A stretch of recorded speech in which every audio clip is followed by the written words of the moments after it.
darkness. And then again, I'm so aware of the dialectic between the ceiling of the forest in the Adirondacks and the anthropomorphic nature of the trees and rocks and the minutia. And let me show you something. You have to come closer. So come up close. Really close, and I want to do it with you. So come up really, really close. Okay? Really close. Okay, now I want to show you something that is something that I consider to be absolutely essential to my own work, and it may be useful to some of you as well. So put out your hand. So we have the trees and the rocks and the stars, because I'm staying out in the Adirondacks at night and seeing the shooting stars, and I've seen the animals move through the bears. By the way, you should know that you're never supposed to go near baby bears when mama bear is there, but I do it all the time. And I'm like, oh, it's so sweet, and mom is like walking off, she doesn't care.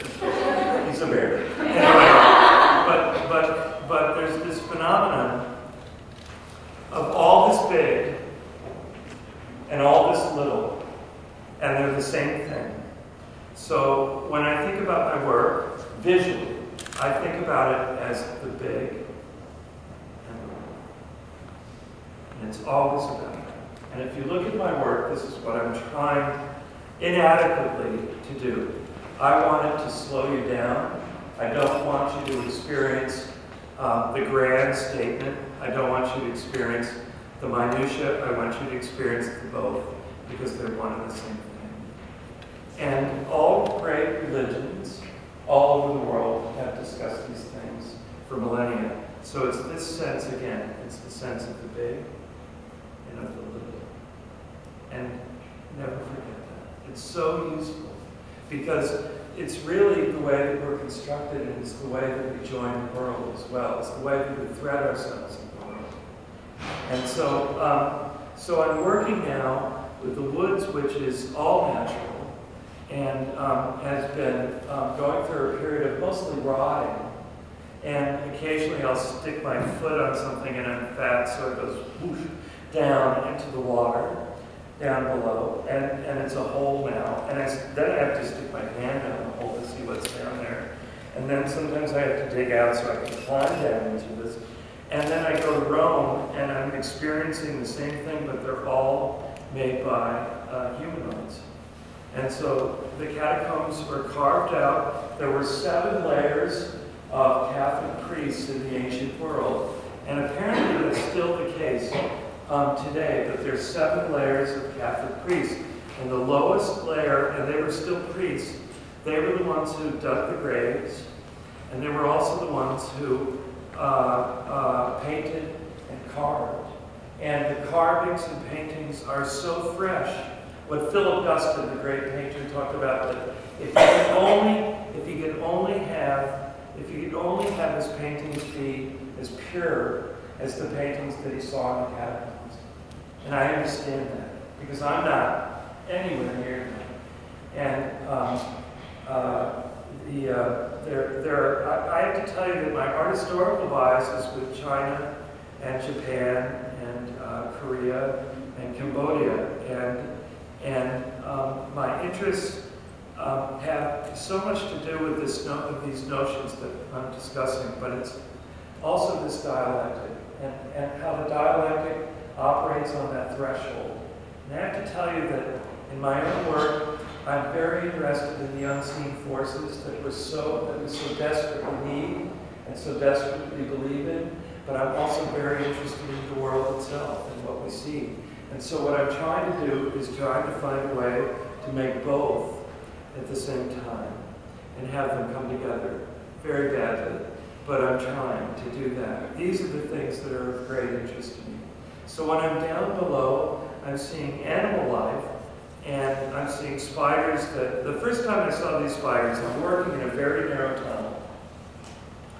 And I see out of the corner of my eye a spider that is so large, it's larger than a tarantula. but it's blind, and it's I was saying transparent, but they're actually translucent. So you can actually see the parts inside of it. It was gray. And it was right here. And it was one of them, so I just slowly turned and I went like that. And I kind of scared it off. But that was the first time I'd ever seen them. And keeping in mind that in many of the tombs, families are embracing one another, and they're really embracing one another. I mean, I go into places that no one goes into. The tourists get to go see the places that have been robbed by the Goths and the Visigoths. And these are places where they're still intact. But literally, if I were to touch them, which I do not, they would turn to dust. And and then to go further with your question, I started this year carrying things into the catacombs. I started suspending things that I'd been finding out in the street and carrying them in and suspending them. And then I had this horrible experience one day. I found this great chair, and I suspended it in one of these locally.